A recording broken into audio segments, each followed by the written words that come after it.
So I want to thanks everybody for being here. Thanks all the local officials for allowing me to be here. And I want to congratulate and thank all of our emergency responders and emergency management, both in Oklahoma City and also the local folks, for all their hard work. They've been staying up late hours, getting little sleep as they're preparing and getting all the resources in place to handle these flooding and tornado damage. First off, I'm excited to announce we've reopened I-40. We had a little issue with a runaway barge that got taken care of today, thankfully, and that's got reopened. But we currently have 35 to 40 highways closed due to flooding at various locations throughout not only northern Oklahoma, northeastern Oklahoma, eastern Oklahoma, but some areas also in the south that are still underwater from the May storms. And that doesn't account all the local roads from the cities and the towns that are currently been damaged and closed because of flooding. So with this unprecedented amount of rainfall, it's very, very possible that more roads are going to be closing. We've got the Department of Transportation currently monitoring all of our highways and roads and looking to make sure that our drivers stay safe. So water levels are very unpredictable at this time and are going to continue to change, especially with more rain in the forecast. So this Memorial Day weekend, we're encouraging folks, discouraging some travel, and just want us to be very, very careful traveling in flood-impacted parts of our state. Oklahoma Highway Patrol will continue to have troopers in jet boats, airboats. All of our water equipment is displaced throughout all the waterways in northeastern Oklahoma, through Muskogee, and some other areas that are impacting. So flooding is still ongoing in northeast Oklahoma and other parts of the state. So we are not going to know the full impact of this until probably next week, till the waters start receding a little bit more. But right now we're projecting over 1,000 homes have already been damaged from flooding. And I've already been in communication with FEMA to request some assistance. We were on the phone with the Trump administration earlier today and to let them know the resources that we need. One thing that residents can do right now is to report damages to their home or business. You can do that at damage.ok.gov or by calling 211. And I cannot stress strongly enough, it is very important for Oklahomans to stay informed, stay connected to media, the meteorologists, the first responders, and help us save lives by reaching out to your neighbors, to family members, to make sure that people understand the severity of flooding and the importance of following safety instructions and measures that we're going to be laying out here from your local emergency management folks. So water is going to continue to rise. We expect it to possibly peak sometime around 4 a.m., but it's going to remain high for the next several days. So please stay informed with your local officials and the radio, television. And I'm going to bring up our great mayor of Tulsa, Mayor G.T. Bynum. So, Mayor. Great. Thank you very much, Governor, and I will never waste an opportunity to say how much I appreciate the support that we're receiving from the state and our federal agencies that have been with us in the Emergency Operations Center every step of the way on this as we coordinate our response. There are a couple things I want to update you all on. We have been at, the release has been at 250,000 cubic feet per second out of Keystone Dam since noon today.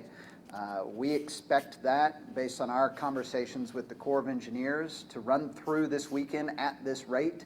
At the present time, they feel confident that we can stay at that rate through the weekend.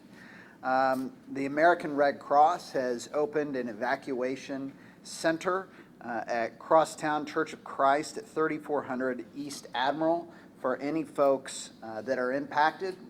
As of this morning, we had over 50 people that were staying in that center.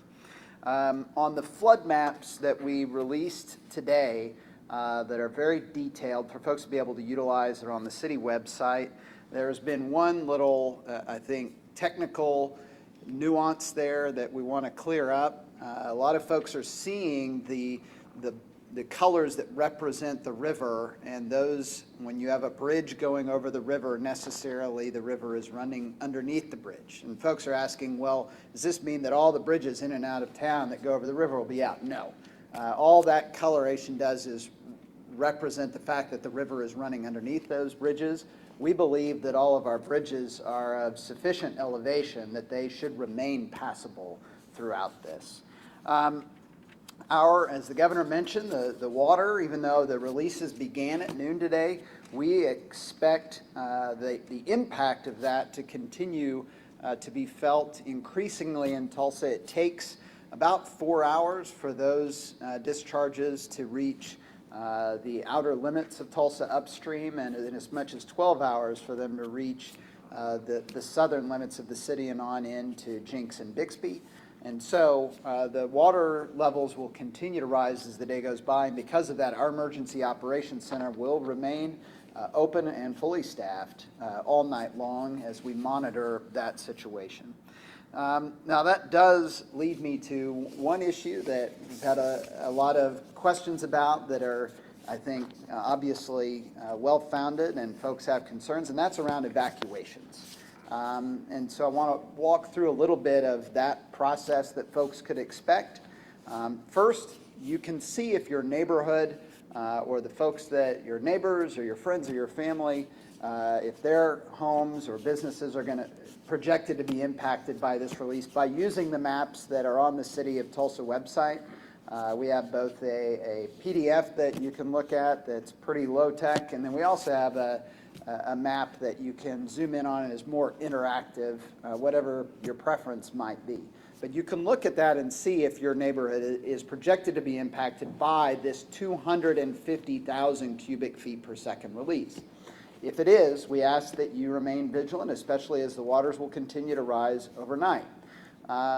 We have, our emergency personnel have gone out and put stakes around between the river and those neighborhoods that are expected to be impacted, and are monitoring those stakes for elevation levels.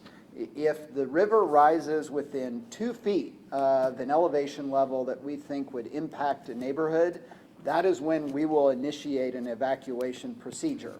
What that will look like for people in that area is that you would have uniformed personnel, most likely from the Tulsa Police Department, Tulsa Fire Department, Tulsa County Sheriff's Office, coming to your home. They would go door to door. They would be in a vehicle with its emergency lights on. So you need to look for that. Both of those things, somebody with a badge in a uniform with a vehicle with their lights, their emergency lights illuminated. They will go door to door to let people know they have a couple hours that they need to get out. We've also had folks concerned, and we've already evacuated one apartment complex, and when we did that, we had folks concerned that there might be looting or that their property would be in danger. And because of that, Tulsa Police Department is already proactively patrolling the neighborhoods that we've identified on the maps as at risk, so that if folks are already deciding to be proactive and relocate somewhere else, they can know that their neighborhood's being patrolled. And once we initiate an evacuation, we will establish a guard at the entrance to those neighborhoods, and the only people that will be allowed to go into those neighborhoods once the evacuation is initiated are people that have an ID that proves that they live in that neighborhood. And that guard will be in place as long as that evacuation is in place.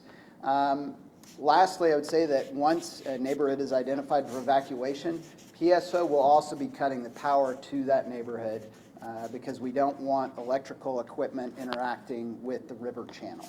So I hope that makes a little clearer for folks what you can expect if your neighborhood needs to be evacuated we should know over the next 12 hours or so what those neighborhoods are going to be.